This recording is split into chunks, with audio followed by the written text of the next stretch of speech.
Hi and welcome to the next episode where we're actually going to be fitting this carpet.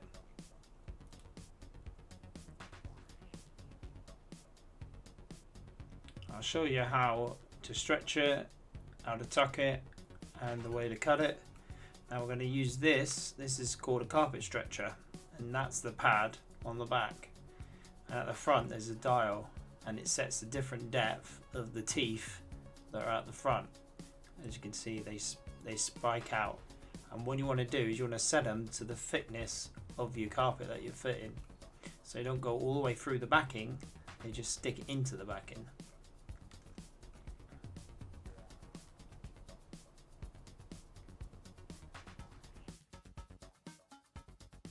So in addition to the stretcher, we're going to need a straight knife. As you can see, the blade is straight.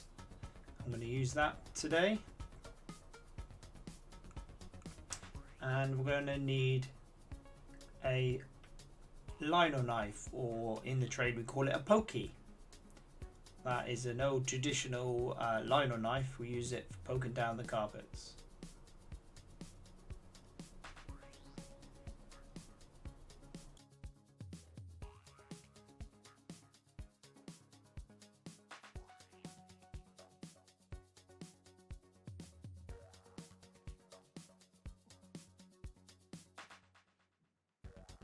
Okay, before we get started, what we need to figure out is a pile direction. Now, a pile direction is the direction the pile, so the actual fluff on the carpet, lays. And we're going to feel it and know which way it goes. So as you can see, it rubs to the right. So see it hitches up, and you can see your fingerprints in when you drag it to the left, and then it lays flat to the right, so the pile is running towards the right. Yep, it's going that way. And what you want to do is normally run the pile either towards the door if you've measured it that way round, or towards the front of the house, so towards the front door. So with that out of the way, you'll need to lay it out. And I'm just checking the pile, making sure I'm laying out the right way, because all the rooms and the landing, you want them going all the same way. So I'm just twisting it around, as you can see, so it's running towards the door.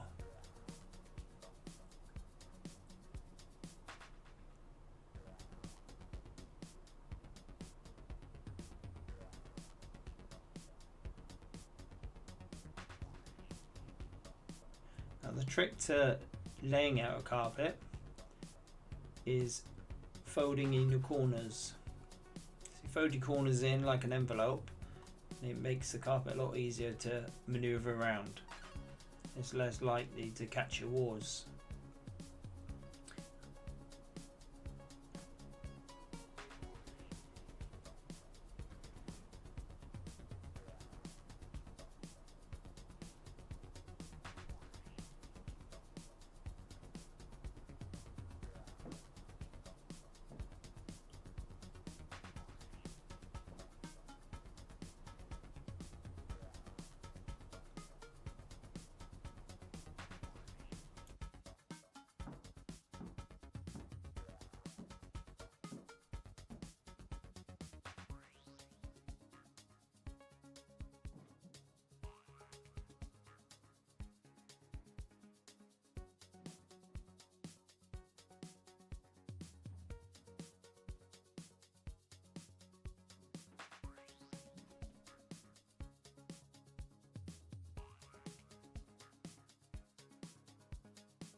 The main problem people forget is your doorways. Now remember, your doorways always drop further back than the walls. And there's so many times I've had to refit carpets that people forgot about the doorways, fitted half the room, and then remembered, oh, the doorway had to go further back, and they've laid off the wall, so there's a join in the doorway, or they just wanted it replaced. So always make sure it goes right into the doorways. So I'm just cutting off the excess. Now make sure that you don't go all the way through your carpet and into the carpet underneath. I've seen lads do this many a time.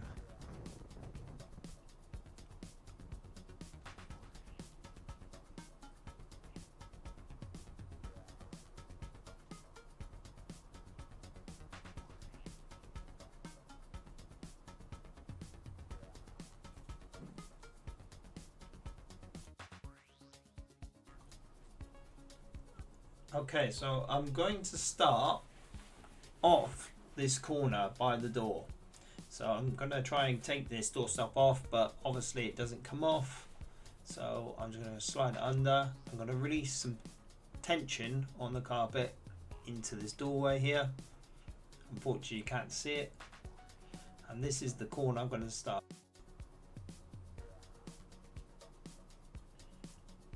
So I'm cutting it down. Here's a better view. I'm folding the carpet back and I'm sliding my blade underneath it, and I'm making sure that I cut the carpet against this wall. When it folds it back, I cut about 5mm big. So it's 5mm, or we'd say a quarter of an inch, about a quarter of an inch up the wall. So the same as if you watched one of my other videos where I actually fit the gripper, you know that the gripper is 5mm off, and that's why we have it 5mm off, so the carpet's 5mm big to tuck into that space. So we're running it towards the door here. Get rid of that carpet. And now we're gonna run, you can't see it very well, but I'm gonna follow that door frame all the way around and cut it the exact same size all the way around.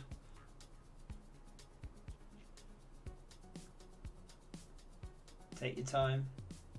Now this is a little technique called crimping. So you crimp the carpet, so you fold it back on itself, and then you can get it in around door frames a lot easier.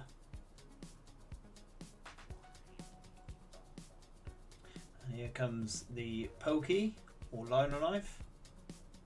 We just make sure it's in there nice. As you can see, there's no tension on it, this carpet at the moment. This is the first bit.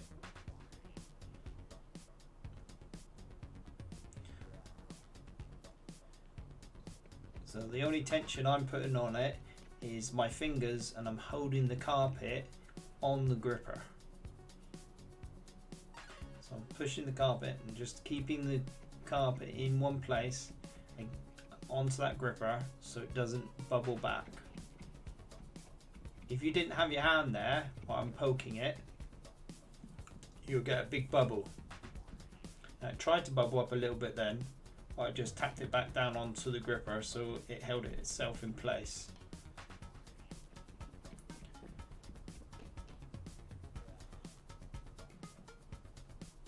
So between 2 and 3 feet I've just fitted there along that wall with no tension on it, just fitted it.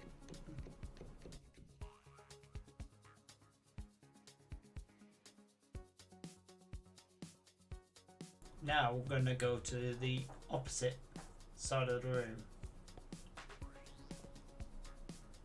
So we're going to go away from that side over here, and we're going to start cutting with the corner. So we put our thumb right down to the piece of gripper, and that tells us where we can cut it off. So we cut the little triangle off, we call it like an ear.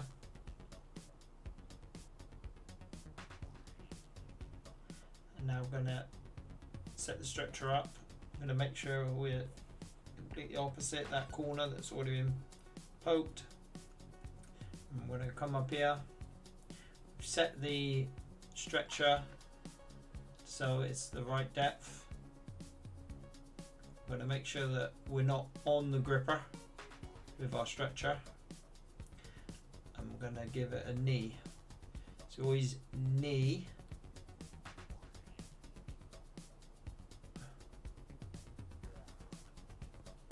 the pad. But what you want to do is, if you're working a certain direction, you want to knee with that leg. So because I'm going to the right, I'm kneeing the stretcher with my right knee. You don't want to be crossing your legs when you're trying to knee, and make sure your blades are out the way too. I did have a boss once who had an accident with a hook blade in his kneecap. Let's just say it wasn't a pretty sight. We're able to save the carpet though, so that's a positive. So here we go again. We're just going to cut the carpet. It's start in that corner. Get the blade behind it. You fold the carpet back on itself and just slide your knife up. Just be careful with your hand. You can easily slip with the blade and slice your fingers very easily. So we do a little section, the same size section as we did on the other side. And now that, because we stretched it, is nice and tight, hooked on the gripper, and it will tuck down lovely. We just hold a bit of tension with our hands, but the stretcher did the sort of tension in for us on the gripper. And it's nice and flat.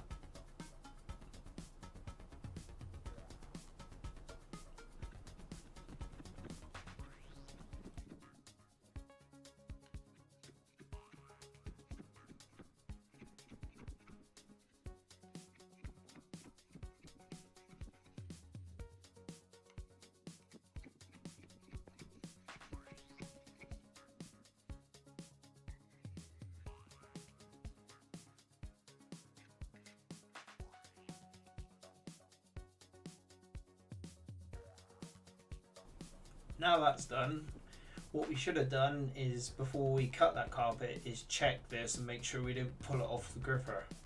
Sometimes if you go a bit crazy with your stretcher, you can pull the carpet off the gripper at this end, but it's perfectly fine and perfectly flat.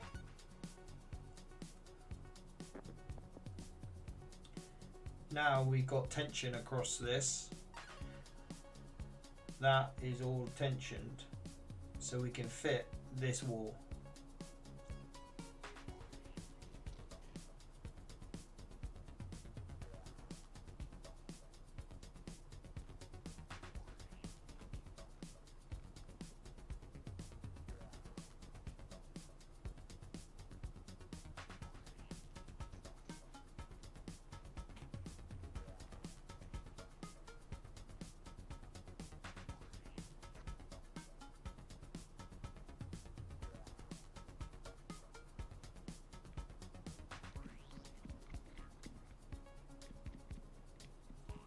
Use the very end of the pokey to get in and out of all the little in and outy bits of the architrave.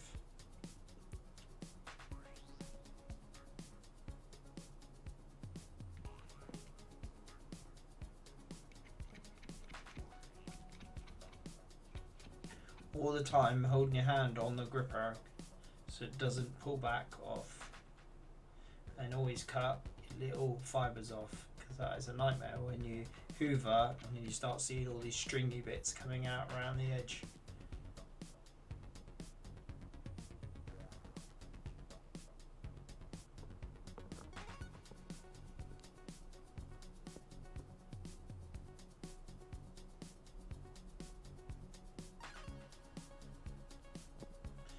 Here we are at a different angle. You can see the cutting.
So now this way is all stretched and got tension.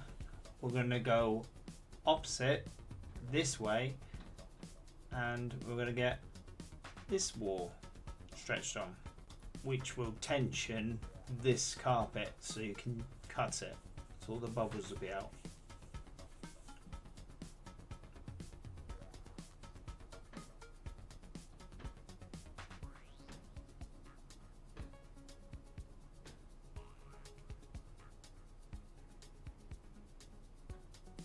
So again, I'm only fitting about 3 foot to get the tension on the wall behind me.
And now for the last corner, you take the ear off. And we start from the piece that's already been fitted, and we work our way to the corner.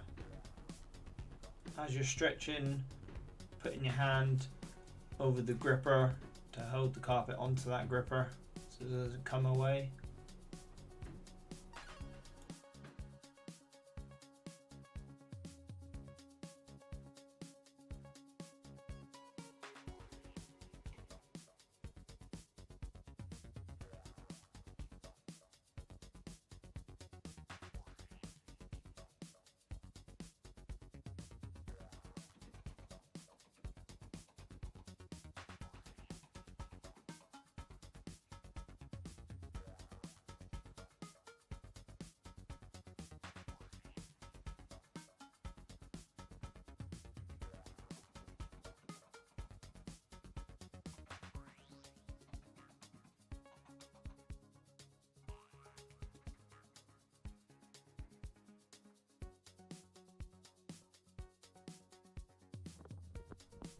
So now for the final bit underneath this radiator.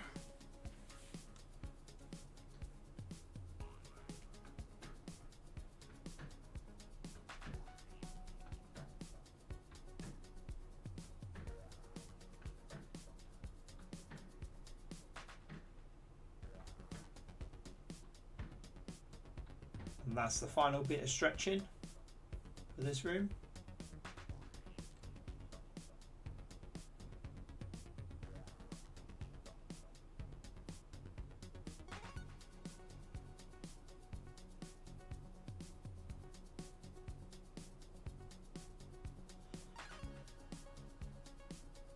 Now remember, we started fitting from that angle in the doorway and we're finishing up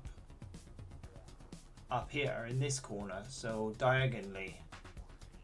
So we started over the opposite angle, we finish in this angle.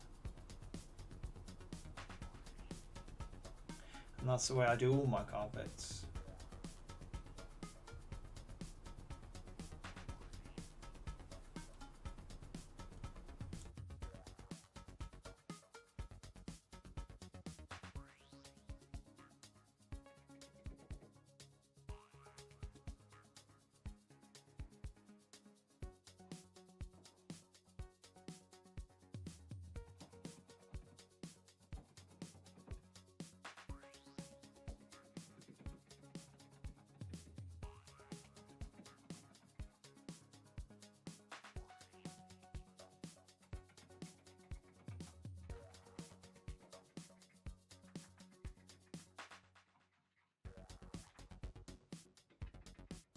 for the last little bit, I'm just going to show you how we can get underneath radiators if they're really close to the floor. This one's not close to the floor, but this will give you an idea if you're really struggling to get in and underneath a radiator. If you can't poke it traditionally, you can slide. Let's have a look, better angle. So you can slide the edge. If you can get your fingers in, you can slide the edge of the pokey down like that into the crevice. And that's a little technique that we use when we're struggling to get underneath radiators.